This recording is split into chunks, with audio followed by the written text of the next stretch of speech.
So I hope everyone had a great day starting yesterday with the conference, and it's just going to continue here. So this is day 2 of the 36th Alternatives Conference. And again, my name is Ruth Gonzalez, and I'm very happy to be here today. I'm in California. I work for Crestwood Behavioral Health, and I've been a part of Alternatives Conference for quite a few years, attending, presenting, and now a part of the planning committee. And we really want to thank all of those who have contributed their time, their resources, their ideas. It takes a lot of support to make this conference happen.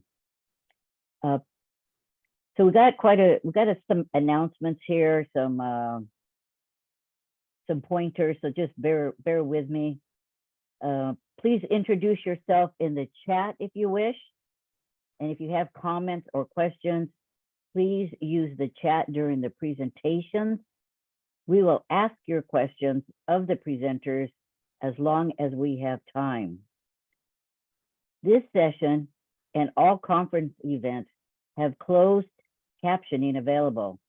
To see them, go to the bottom of your screen, click on CC or the 3 dots for more, and you can view full transcript or choose your settings for subtitles.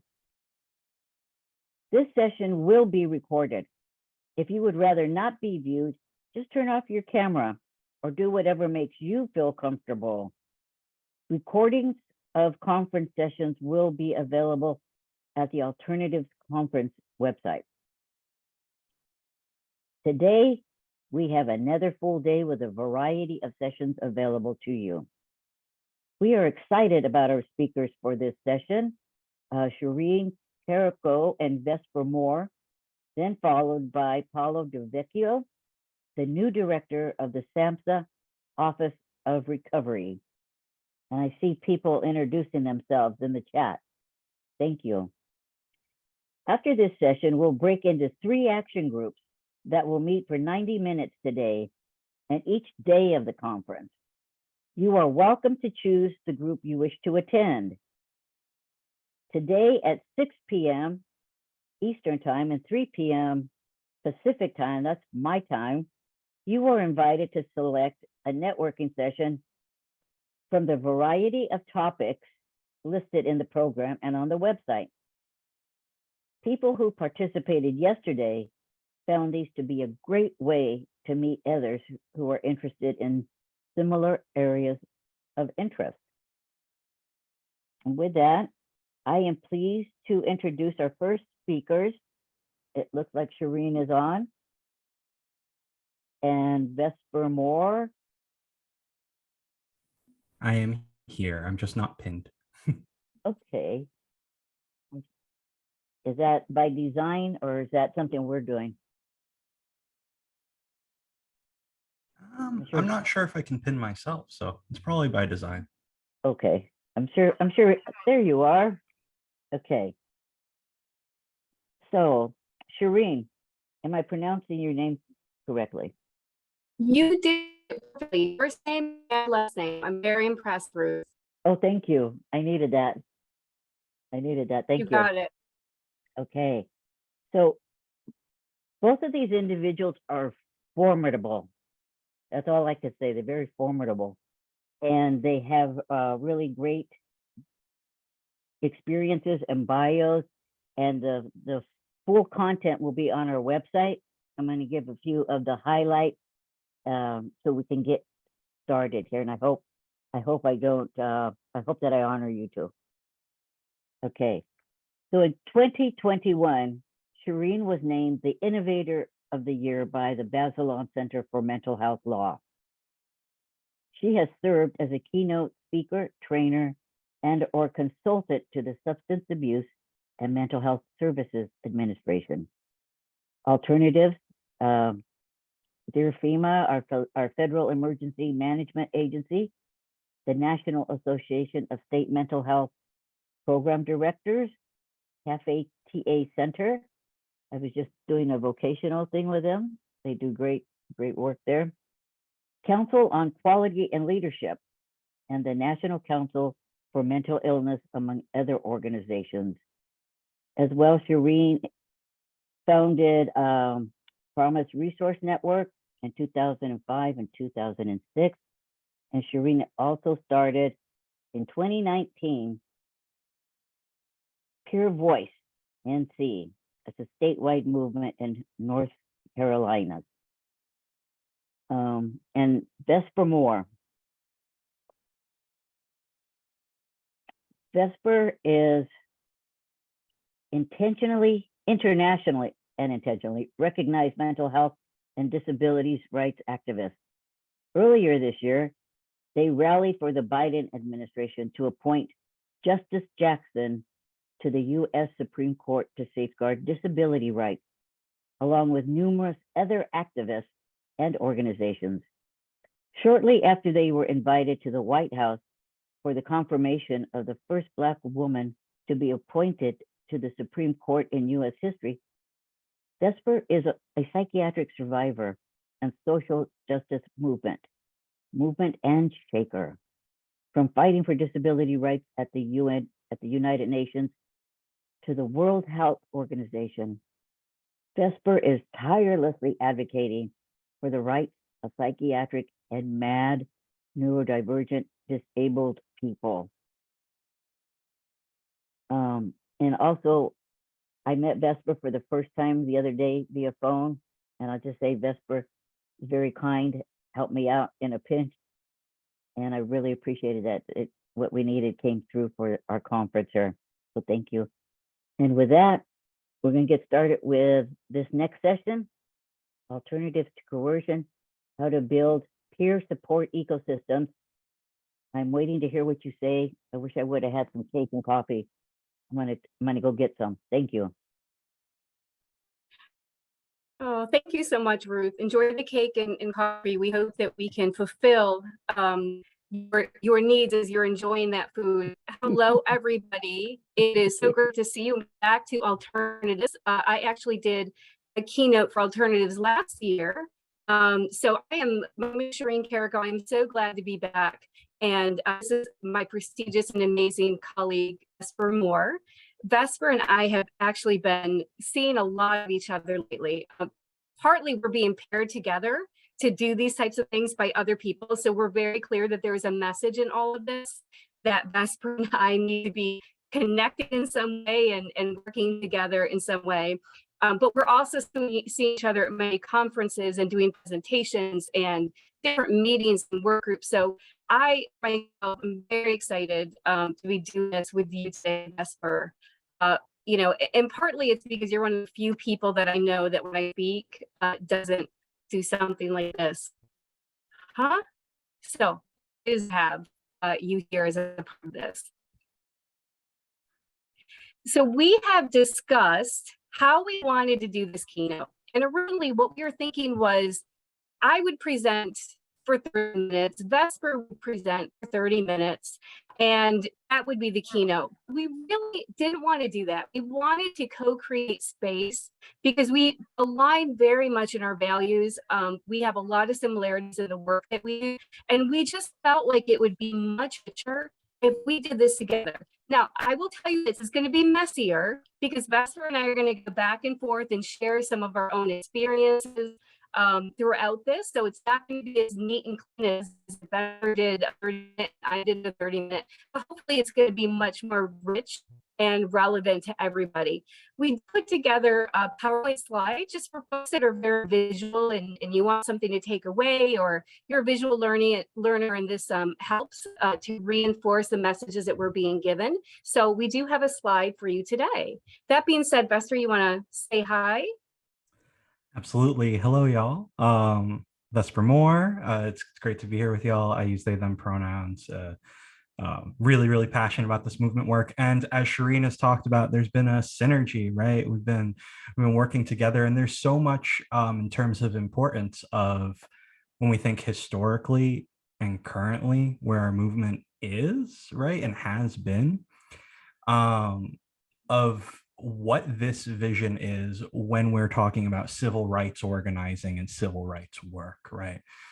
So right here, you can see there's a quote from me and Cherene, and this was just from our conversations the other day. We were just really talking about macro vision, like wider scale, what this movement, particularly the psychiatric survivor, peer support movement, recovery movements, these ideas, right? Many different ideas. What we're envisioning, right? So this is really what we came up with, which was, in order to imagine a future without imprisonment in jails, prisons, or hospitals, we need to build the conditions, environments, and communities for alternatives to exist and sustain. These ecosystems continue to be built. We aren't just imagining this future, we are living this now, because I think that that's such an important piece, right? We're often like, oh, let's build communities of healing. But simultaneously, like, those communities exist, like survivor communities, healing communities have existed. Peer support spaces have existed for many, many, many years. I like to think about peer support as an inherently indigenous concept, right? Restorative justice, when we talk about restoring relationships and communities working collectively, it's very, very much grounded in that.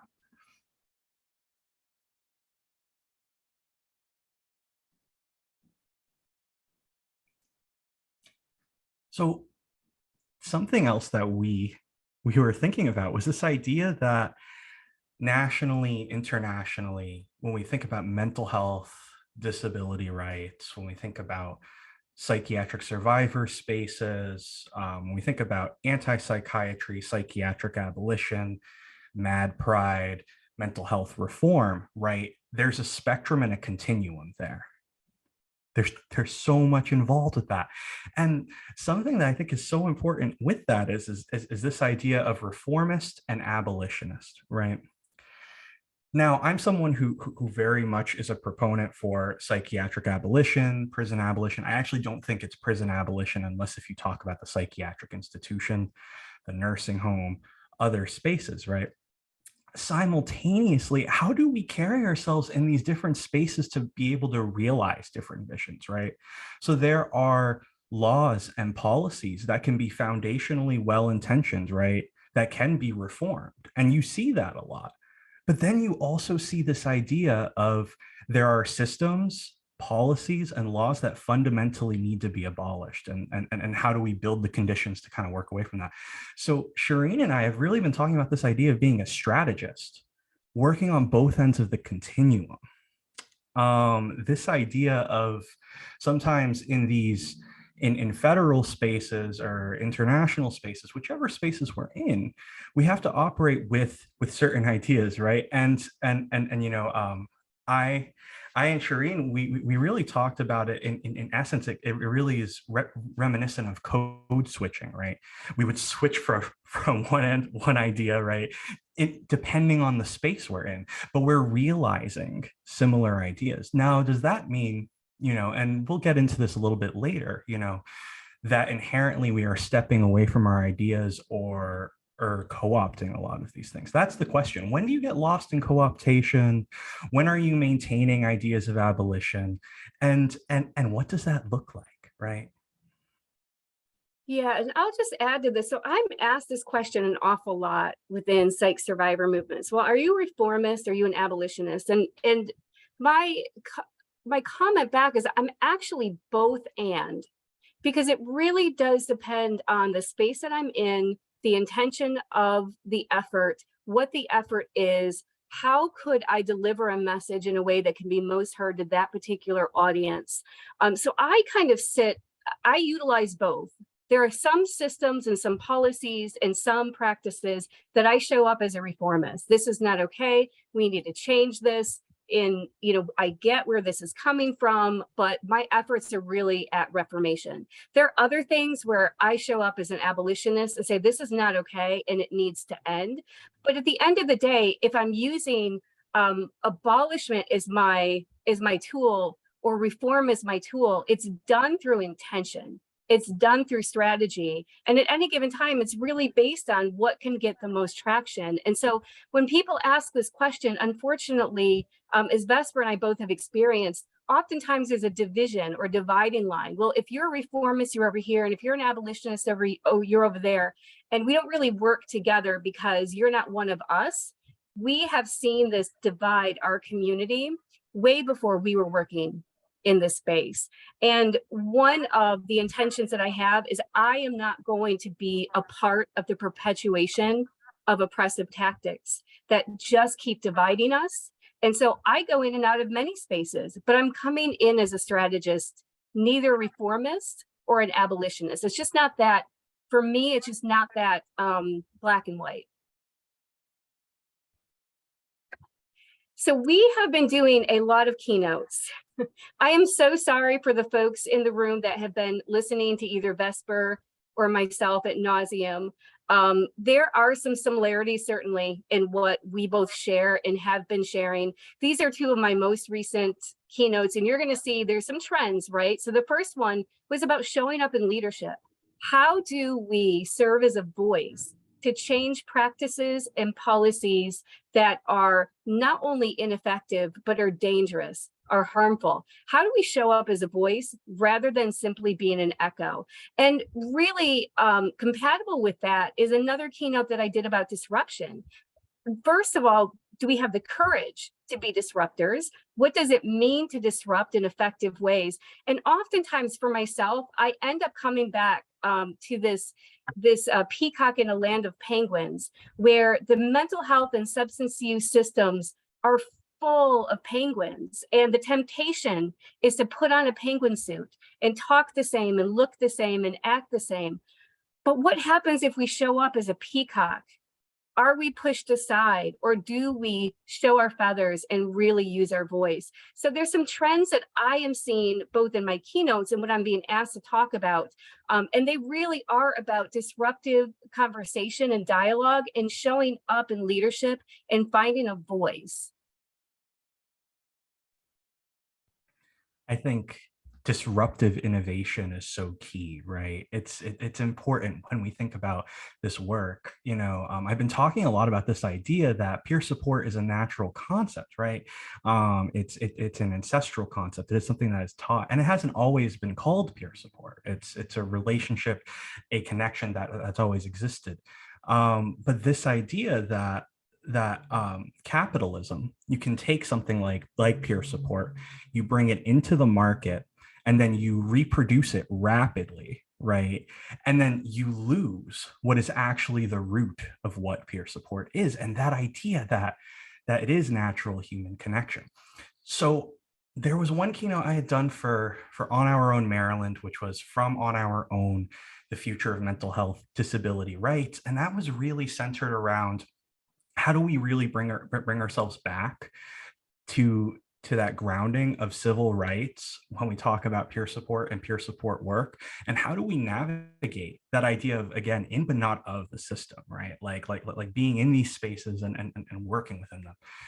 And then for the psychedelics, madness, and harm reduction conference, I did this speech on Reclaim Madness: Abolishing Psychiatry and Decolonizing Our Society, right? And the reason why I was speaking to abolition is I'm really speaking to it in the point of, we're trying to build the conditions necessary to eventually live without forms of policing, like psychiatry has been in a lot of ways fundamentally harming the people we have called the mental patients, right? The mad, the labeled mentally ill in our society, right?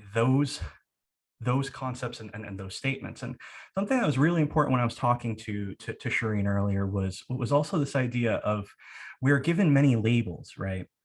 And our experiences are identified differently. So, like, for example, I was labeled with schizoaffective disorder, right?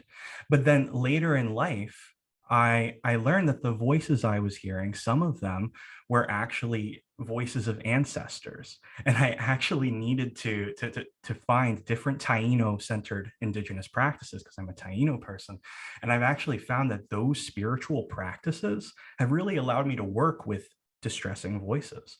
But there isn't a framework in our Western society, right, that is inherently there that focuses on the experiences in that way. So when I think about decolonizing and abolishing, it's really about taking away from that manufactured market, right, and working towards something. And you have to be a strategist to do that because there isn't just an inside or an outside of a system. They're continuums of the same thing.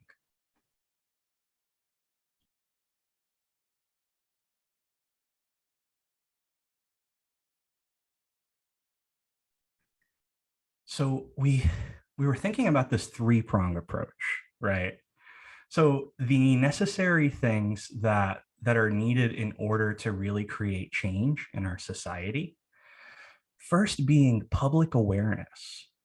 You know, the idea of dignity of risk, the idea of fostering freedom of identity, the idea of centering around indigenous beliefs, right, or spiritual beliefs, those are pieces that involve public awareness, right? There's also this piece as well where, you know, we're talking about social models of trauma and social models of disability, right? So this idea that we've been talking about for a long time of there's nothing inherently wrong with you as you are, but rather something may have happened to you. You may have had these experiences. Your community might have been impacted in a specific way. You may be experiencing a form of oppression you have not yet been able to identify, right? But then this idea also of the social model of disability, which has always been there, but there's nothing wrong with our bodies and minds as we are, but rather our society is not accessible to us, right? And then the idea of madness or mad identity, which is to subvert or defy our understanding of mental health today. Or when we talk about spiritual emergence, right? And what those ideas look like, right? Is it a breakthrough, a breakdown? What does it look like? How do we identify these experiences? Why is it always pathologized in a deficit-based model? So the idea of public awareness, when I think about it, is it's expansive, right? We're thinking about many, many different approaches here. Shortly after that, you know, it's policy change. When you have societal and social change, you can impact and change policy, right? So discrimination on the basis of identity is not something that we see often when we talk about mental health discrimination, right, in different spaces. We do see discrimination on the basis of like, were these accessibility needs met? Were these pieces met? But the idea that people are psychiatrically labeled, right? The idea that people often of different communities, right, historically have been oppressed. For example, Black folk in Detroit in the 60s, right around the point of the Detroit riots, were labeled with schizophrenia. It was read in a lot of their notes for their involvement with the civil rights movement and civil action. So you have this weaponization, right, of of the of these psychiatric labels that have been disproportionately used against oppressed communities for a long time. Talking trans communities, gay communities, Black and brown communities, disabled communities. It's so critical to think about policy change in this way. And then this idea of building healing alternatives. Now we call it alternatives, right? And the eventual goal is that it's not necessarily an alternative, but it's available and it is there. But right now, these are alternatives to the traditional systems that we know, right? These traditional ideas that we know. So how do we build communities of healing when we are in a continuum of this inside and outside of a system? And what I mean by that continuum is that even if you're not engaging directly with the mental health system, what it means to be a psychiatric survivor today, there are so many people who are surviving awful experiences in the community right after, you know, the implementation of things like Olmstead, even, where where we were trying to work away from human rights abuses that we had seen in all of these institutions. We're now seeing those abuses in the community, and we're seeing more and more pervasive mental health policies nationally.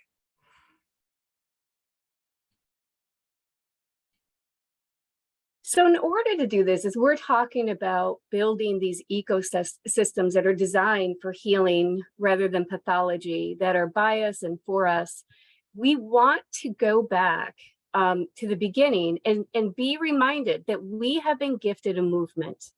There are many pioneers that came before us, and we have the opportunity to hold space and to try to continue to push forward the vision of human rights and civil rights and disability rights. We have that embedded in our history, but it is truly being erased. This was one of the topics of a keynote that I did recently about not forgetting where we came from, because there is an attempt with what we see going on, and it's unfortunately, honestly, being very successful, of erasing the history of our movement as a civil rights movement, the vision that we are abolishing the use of coercion and force and confinement and carceral care, and that is rooted squarely in social justice. And Vesper and I were reminded of the quote from Judy Chamberlain that says, there are real indignities and real problems when all facets of our lives are controlled.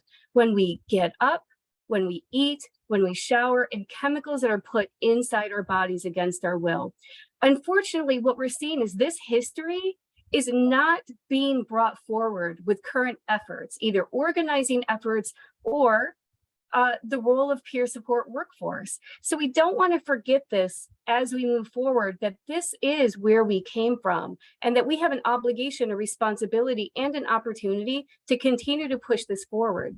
There are so many things that we know, I call it trauma in the name of treatment, that has been done historically, that our pioneers were organizing against, but also practices that currently exist. So these are just a few of them, right? Segregation and seclusion, the use of restraint, involuntary commitment. When we look at the rates of involuntary commitment are so significantly higher over the last decade.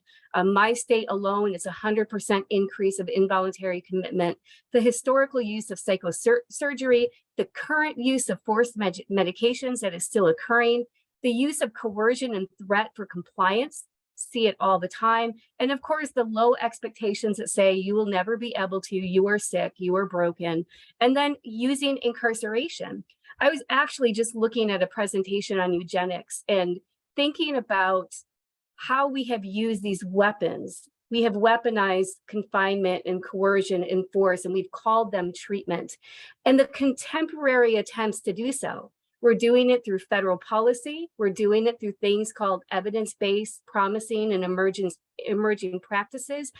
But one of the most significant ones that I think is the most egregious is that we are doing it through the use of people with lived experience that have been psychiatrically involved, psychiatrically labeled, that are now being embedded in our systems, being paid for being paid through these systems, and are being silent on the social change. As a matter of fact, when we were talking about this, we were talking about this very thing. The more of us, those people that have been directly impacted by labels of mental health and substance use issues, the more we become employed as peer support specialists in treatment settings, in emergency departments, in hospital settings, in crisis stabilization units, in crisis settings that are behaviorally health controlled and operated, the more that is happening, the less we are seeing active involvement in social change. And the question is, can we actually change those same systems that are paying us? Are we being changed by those systems, right? You know how I feel about this if you've seen my presentations. There are rewards for co-optation. There are rewards for silence. And in exchange for our values and our principles, we are getting name cards in letters and lanyards and a salary. And this movement is being erased. Our history is being erased. Do you want to say anything more about that, Vesper, before I move on? Absolutely. I think something that's really critical here is I always like to think about funding sources and funding that you accept, similarly to relationships that do or don't serve you, right? If funding is not going to serve your organization or the work you do, do not accept that funding. You know, you can change the narrative on a lot of things, but more often than not, a lot of the funding streams that we are seeing are coming from a mainstream healthcare system that doesn't differentiate things such as like the impact of health that diabetes can have on a person versus the impact of hearing voices, right? And that being an inherently spiritual experience. There's a struggle in actually contextualizing what these experiences are. And a good example of this right now is the way in which people are thinking of automating diagnosis, right? So like these mental health apps, based on how you're engaging with the mental health app, how you're talking to your therapist, how you both are connecting, right?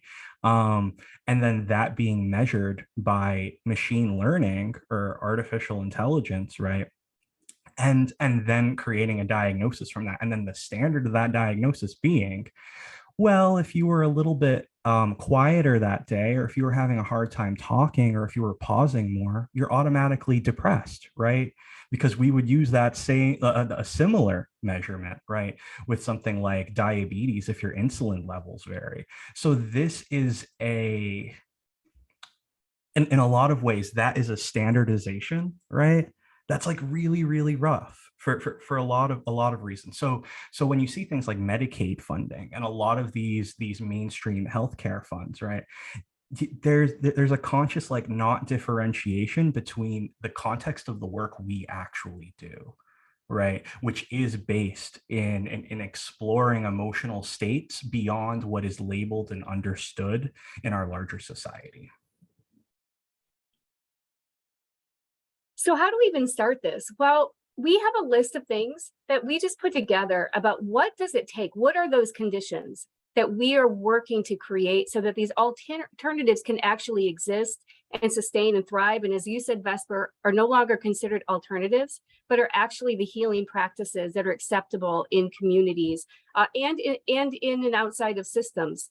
And so we put together this list and started with, if we, those of us that have been labeled with serious and persistent mental illness, serious mental illness, mental health conditions, substance use, whatever those labels are, if we don't recognize trauma in the name of treatment, how do alternatives then exist? Because all we are doing is co-signing the status quo. We are saying, as people with lived experience, it's okay to forcibly inject somebody. It's okay to monitor their medication compliance. It's okay to involuntarily commit somebody. It's okay when somebody talks about suicide or self-harm to call the police. And if we don't recognize that that is inherently problematic, traumatizing, harmful, and we are a part of these systems that are not calling it out, then alternatives don't even exist because we are just accepting what's being done as okay in practice. The second one that we talked about is there can be alternatives when we are unwilling to stay silent, when we're unwilling to endorse or co-sign these harmful practices and policies, both as an employee of service providers and services, but also when we are involved in advocacy groups. This is one of my greatest heartbreaks. When somebody says to me, yeah, I'm a peer, and then they go on to repeat something that is traumatic and problematic, that is a minimizing of people's rights or removal of people's rights. And they say it like it is completely acceptable without awareness of where we came from and how those practices are harmful. When we remain silent, we are as good as endorsing it. And then on the other end, we actually see people endorsing things. I said in a recent keynote, I had somebody who's working on the development of crisis, mobile crisis teams around the country, who identified as themselves as a peer and a licensed clinician, and is training teams around the state to employ peer supporters as a part of their mobile crisis team. And within 5 minutes of this conversation, this person tried to convince me that the use of peer supporters during involuntary commitment was an okay role or scope of practice of peer support. And when I visibly did not agree and had a strong reaction, they asked why. And I went back to the history of our movement. I went back to mutuality and non-coerciveness. I went back to human rights. I went back to lack of hierarchy in relationship and how incompatible it is that if somebody is being hauled off in handcuffs and shackles, you have somebody who says, it's okay, I've been there. That is nothing less than a betrayal of a relationship or a shared experience. And so this level of co-optation, as long as we continue to sign on for it, it's going to be very difficult for alternatives to be put into communities and systems in sustainable and effective ways. Vesper, are you good, or do you want to add something? I think something that's so important too when we're thinking about all of this is again, you know, Biden recently had that speech, President Biden, about making all forms of peer support Medicaid billable. And something that's coming up with that is this idea of peer supporters in integrated healthcare settings. And it's exactly to the point where we're talking about this standardization, right, of how, you know, of what we think about in terms of mental health and emotional distress in the United States has to change fundamentally. We have to build a civil rights movement, right? We are in a civil rights movement, but we have to build it up like that. That action has to happen independently of federally funded systems, state funded systems and spaces as much as possible. And I know that there are spaces who are doing this. And the question you might ask is like, how do we sustain this? How do we sustain this work, right? And I think an important part of that is mutual aid, considering how we can support each other. You know, it's important to consider when we're talking about sustaining movements that the issue of co-optation has always emerged, because what are the funding streams? What do they look like, right? They're often public or private industry, right? They're often systems. So how do we empower, right, ourselves and actually fund our movement in a way that doesn't come with those strings attached, that doesn't come with a healthcare system that's actually going to dictate us and label us as they have historically since the inception of this country, right? So I think something that's critical is, you know, education and public awareness and building this more and more. We're seeing this, right, with cross movement solidarity with the disability rights movement. That is a huge part of it, right? We mustn't silo ourselves off from other movement spaces simply because they do not understand our radical ideas that shouldn't be that radical about mental health. We should be in those mainstream spaces. And in order to do that, we're going to need cross-movement solidarity. So something that I've been doing a lot of has been like organizing with the disability rights movement, prison abolition spaces, because you have prison abolition spaces that are like, abolish every prison except the psych institution. And then you have disability rights spaces where they're like, well, we're talking about accessibility as a starting point and a lot of these things. And it's like, well, accessibility is like the bottom line, right? We deserve more than that. That's just decency, to be accessible.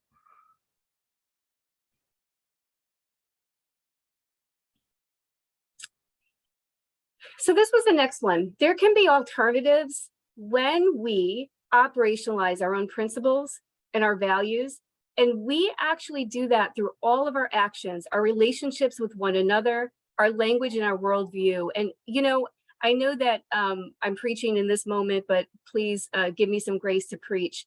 If I hear another person that calls themselves a peer supporter or even a psych survivor use this type of language like frequent flyer and inappropriate and non-compliant and cutter and service resistant, and just the language that we have taken on from harmful services and harmful systems without even questioning where it came from, thinking about how we talk about people, we're talking about ourselves, and the language that we use helps to validate the belief that other people have in who we are and what we are and what we're capable of doing.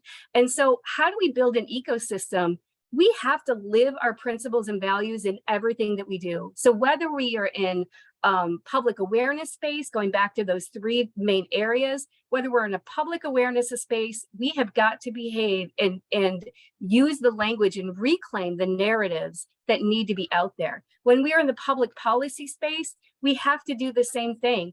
Obviously, we have to strategize, but we don't have to become a part of the system and talk and sound and operate like other people within that system.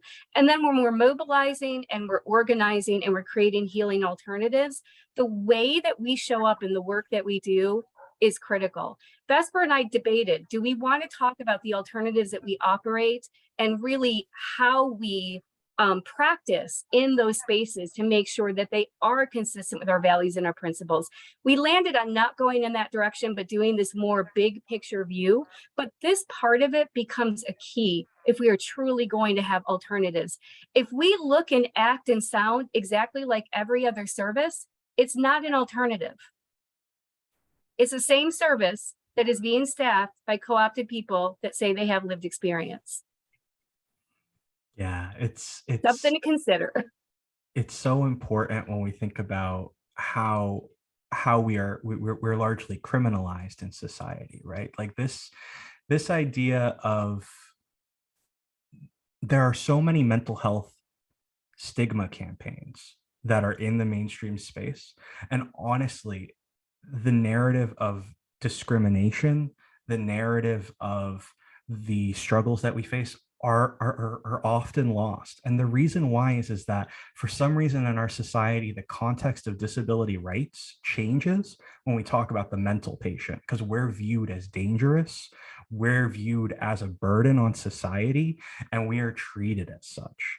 So we have to flip that script. We have to alter the narrative. Yeah, and so part of that, just we landed in this next space about leadership. That if we are truly going to create these ecosystems and alternatives are going to exist, that we have to show up and step up into leadership spaces. And I use the example with Vesper, and I've used it at a recent presentation that I did, that it's been probably about a decade and a half since I have agreed or allowed myself to be invited to a conference or a meeting to share my story. And the reason for that is I would get up there, I would spend 15 minutes, if they were gracious, maybe 30 minutes, talking about my story as a psych survivor and my experience in recovery. And everybody would clap and they would say, oh my gosh, you're so smart and you are the exception. You are the example. You are the high functioning consumer. You are, right? So they would give me all of these accolades and other me. You're not like my consumers. So I would become the exceptional person. So that's problematic in and of itself. And then when I would get off stage, they would start the meeting that where they're actually going to make decisions, the meeting where the narrative is being written, where the policy is being developed, where they are deciding what is going to happen to us. And so I, a long time ago, said, I am no longer going to be the person on the stage simply sharing my story for the applause. I'm going to be the person sitting in the room, being a part of leadership and making those decisions. And I love this quote, don't adapt to the energy of the room, influence the energy of the room. When we are in spaces of leadership and we are present for those decisions, for those conversations, for those dialogues, everything shifts. From the perspective and the worldview to the language to the awareness of trauma in the name of treatment. Because a lot of the things that we accept as common practice aren't being questioned. They're not being challenged. That's what we do, right? Unless we are in these spaces to truly disrupt that conversation, we are not going to create the change that we want to see in the systems and services and outside of those spaces. But we have to be in leadership roles. It doesn't even have to be a formal leadership role. You know, I say to people, I was not a ready-made CEO. When I started my organization almost 20 years ago, I came into it as a former mental patient. For real. I was not a CEO. I had to learn everything that goes along with starting up, running, and sustaining a peer-run organization. That's how I showed up in leadership. I apparently was called to do it because I don't think I chose it. It somehow happened. But there are so many different ways that we can show up in leadership, but we have to show up, and we have to be grounded by our history, and we have to remember our values and principles and not compromise on those things, and unapologetically go in that direction and use our voice. Yeah, I think something that's so critical to leadership is something that you see historically in so many different social justice movements is you have a few leaders who arise, right? But then a lot of the overall remarks and the overall work collectively of the movement aren't remembered. So I think something that's so important too is in a society that rewards individuality, right? Collectivism is so important. And that's not to say you can't have leadership or we should villainize leaders, because leaders are essential, right? Like it's important to have that in different spaces. But it's so important that we remember that we have to value collectivism. We have to move together. So when we organize as a movement, right? On the points we agree, we can continue to organize. Where we diverge, we can diverge. And that can be all right. We can't operate separately as two different arms of a movement, as we have been for a long time. We see this constant divide, as we were talking about earlier, between reform and abolition. And I think a key piece to those ideas is exactly that: organizing as much as we can when we can. That's right. And organizing around some shared vision and some shared values. We don't have to agree on every point. We have to agree on certain things, like human rights should be upheld and honored and respected. Like there's certain fundamental things that have historically been gifted to us, and we have to agree on those things, but we don't have to agree on everything. We just have to find our way back to each other and figure out those other details. The next one was there can only be alternatives if we're willing to disrupt. And I use this quote because this is my favorite quote from any employee that we've ever had. And that is this: at every agency I've worked for, my job was to put out fires. And this is the first agency where my job is to start them.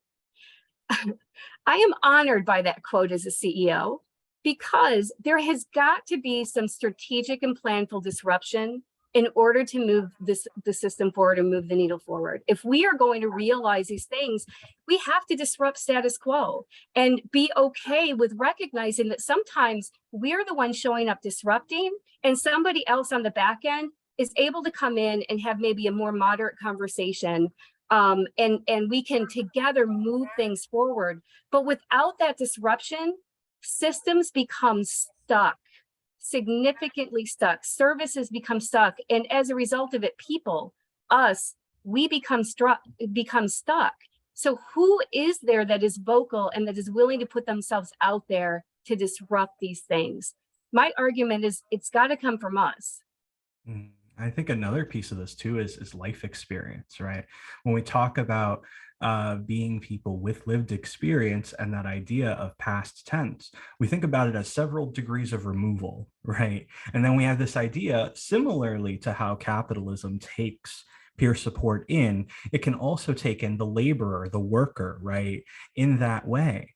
And then there's a disconnection from our survivorship, our experience, our ideas of what it was like, right? Being in a psych institution, being a mental patient, having these experiences, right? It's so important that when we talk about what we value, right, that we move away from that idea of your experience is only valuable in the past tense. Your experience is valuable throughout. Your worth is inherent. It's inherently valuable, right? And it takes so much discipline, right? And I've been talking about this idea by Miriam Kaba for a while, a discipline of hope, because you have to organize around this idea of hope, even when things are so hopeless, right? Because in order to imagine and create these futures of community healing, we have to center hope, even when it's so in the middle of that struggle and that pain, that deep reservoir of of struggle, that we can reemerge and find collectivism and optimism within ourselves, within our community. And I know that that's so hard to hear, especially now. Like often I hear encouraging statements like that, and I'm like, I don't want to hear that right now. There's so much happening. How can I be hopeful? Well, there's beauty in pain, there's beauty in the suffering, and there's actually beauty in us coming together, finding solidarity and finding community with one another wherever you are. Yeah, and this is a related issue. If we are going to show up and we are going to disrupt, we have to know our stuff. It is not enough to just show up with emotion and passion. I say this from somebody who used to show up with nothing but emotion and passion. And I would see people's eyes glaze over, or the conversation would end abruptly, or people would do the niceties and listen to me in the moment, but it didn't have an impact. I learned along the way that if we are really going to create change, we have to know our stuff. That means that for me, I was saying to Vesper, before the keynote, I was in a meeting with some insurance agencies, some MCOs that wanted to know about the peer-run respite and what it would take to fund it. And, I have to be a part of that dialogue. I have to know enough about their worldview from their system, their language, to be able to even open the doors to explain why this is different, and to be able to explore what would it take to have these types of funding streams that doesn't co-opt the integrity of a peer-run respite. Is it possible to leverage these funding streams without it becoming clinical or medicalized? And what are those barriers in place for those types of funding streams to be able to fund what we do? We have never as an organization taken Medicaid dollars, and we don't take state dollars either. So we have existed for nearly 2 decades without those two sources of funding. I still have to go into these conversations because it's really important. We have to be able to grow these alternatives. And if these funding sources that are out there and they're coming to me and they're saying, we want to be able to pay for what you do, I have to be able to sit with the data, the research, I have to be able to have the language, and I have to be able to have the knowledge. My passion in and of itself is not enough. My righteous indignation is not enough. I have to hang with these conversations. So we have to know our stuff if we are going to really create these alternatives. Yeah, and that's a piece of it. It's really staying grounded in the ideas of our community and our civil rights movement. And I talk about those different pieces because I think it's so crucial that we also celebrate, our states of being, each other, and again, the idea of celebration is hard, but when you think about a lot of these ideas of you have on one end, you have psychiatric abolition, right? But then you also have ideas of mad pride, which have a lot to do with celebration, but then also dismantling a lot of these ideas. Then you also have ideas of neurodiversity, being neurodivergent, reclaiming that this idea of it's not a medical model that's going to label my experience. I'm going to reclaim and really speak to the fact that states of mind exist across the board. States of being exist across the board. It's more expansive than what we label it, what our society labels it. So I think as we build these alternatives, I've really taken to this idea of honoring the many in our community, similarly to the lesbian, gay, bisexual, trans, queer movement, right? That we can foster this idea of being a minds movement, right? Being a mad, labeled mentally ill, neurodivergent, disabled survivors movement, right? Truly honoring everyone across the board, regardless of how they identify with their experience. If someone identifies with the experience as an illness, that we can honor that, but also introduce them to what has happened historically in terms of atrocities in systems and in our society, as well as what is happening now, right? And then whether or not they choose to continue to identify with that, that's up to them. How do we practice solidarity and community with each other, right? That is that is such a crucial piece to movement sustainability. It isn't simply financial. It is how do we honor each other? That's right. And that flows right into this. And this was part of the crux of our conversation. We can have alternatives if we do not allow historically oppressive tactics to divide us. That I'm going to make Vesper and Cherene fight among each other for a little bit of funding. Like, that's how it starts, right? And the next thing I know, Vesper and I aren't talking to each other, and Vesper is doing their own thing over here and organizing over here, and Sherene's doing their own thing over there and organizing there. This has been used classically over and over and over. We've seen that script many times, and we still see that there are people that are following that script. I refuse to do that. We have got to organize and mobilize and strategize together. We have to figure this out. You know, I talk a lot about having a voice at the federal level, and I was a part of the dialogue earlier where I heard Dan Fisher talking about some things emerging to create a voice at the federal level. The fact that some of these laws and some of these practices are getting into our mainstream, like AOT, right? Things that sound so nice, assisted outpatient treatment and the care courts, and we can go on and on and on and on about the examples.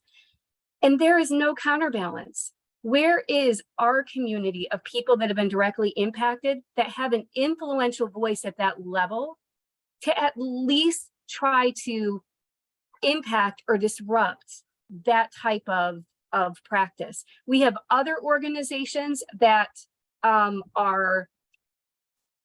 represent other voices within the mental health community as advocates, as family members. We have other people that believe in oppression and are pushing for less jail cells, but more hospital beds, right? Making that sound like a good thing. And I go back to, where are we? Where is our community in that organizing and that mobilizing? And how do we come together to find that level of influence? I think just as a next piece there as well, there can be alternatives if we are involved in policy change, and that's so crucial. And I think as we are involved in policy change, we have to continue to organize amongst ourselves. We can't allow this idea of the government has to fund our organizing platforms, right? That's one way. But as you see, we have come together here in this space, not necessarily relying on that, but coming together collectively. And we have such a powerful quote here by Malala. I'm going to give that to Cherene to read. I raise up my voice, not so I can shout, but so that those without a voice can be heard. We cannot succeed when half of us are held back. We have to believe this to our very core and use this as part of the way that we operate. So yeah, we need to be involved in policy change. We also have to be very selective of who we are aligning with. I believe very strongly in partners and in allyship, and we have to be coming around some shared values. Otherwise, I can't associate the work that we do with some of these other groups that are working completely against what our values are as people that have been psychiatrically involved. I do the same thing with funders. We turn more funding down than we accept as an organization, because not all money is good money, right? What is the exchange for? In exchange for funding, do we have to become smaller? Do we have to become quieter? Do we have to look more like a penguin and less like who we are, a peacock? Do we have to shift fundamentally our belief system or our value system or how we operate? If the answer is yes, that money is not worth it to me as a CEO. We have to choose our funders very carefully to not allow ourselves to be co-opted by funding mechanisms. Same thing with our partners and our allies. And we just have a couple of last minute ones. There can only be alternatives when we are the innovative pace setters. Nobody knows what's better for our own community than our community. And that's for any given any given community, there has got to be bias for us, with us, if we are going to truly create change and things that are effective. It's got to come from us. So we have to be out front and try things out in real time, listen to our own community, be led by our own community, and really be the trailblazer or the pace setter for what these alternatives look like. Instead of sitting back and waiting for somebody else to write that narrative, hand it to us and say, this is what an alternative looks like. We have to be innovative. And then the last slide that we have, and this is one that I use now as I've evolved in my role as a CEO, just to be able to articulate what I've learned in showing up and building these ecosystems.